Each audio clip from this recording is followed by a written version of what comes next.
ধনী হতে চাইলে ফজরের সুন্নতের পরে একটি দোয়া 100 বার পড়ুন, আল্লাহ পাক রব্বুল আলামিন আপনাকে হালাল ভাবে ধনী বানিয়ে দিবেন। এটা নবীজি সাল্লাল্লাহু আলাইহি ওয়াসাল্লাম নিজে জানিয়ে দিয়েছেন। মুসনাদে আহমদের হাদিস, তাবরানী শরীফের হাদিস, নবীজি সাল্লাল্লাহু আলাইহি ওয়াসাল্লাম জানিয়ে দিয়েছেন চমৎকার একটি ছোট্ট দোয়া, ছোট্ট একটি বাক্য।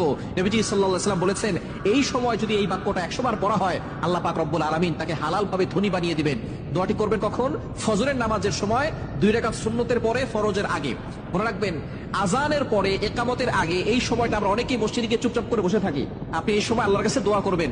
এই সময় দোয়া করলে আল্লাহ তাআলা সেই দোয়াটা কবুল করে নেন। ফজরের সুন্নতের পরে, আপনি ফরজের আগে মধ্যবর্তী সময়ে আপনি সুন্নত ঘরেও পড়তে পারেন। আজান দিয়েছে, আপনি একটু আগে উঠবেন, তাহাজ্জুদ নামাজ পড়বেন, অথবা আপনি তাহাজ্জুদ নামাজ পড়ে সুন্নত আজান দেওয়ার সাথে সাথে সুন্নতটা ঘরে পড়বেন।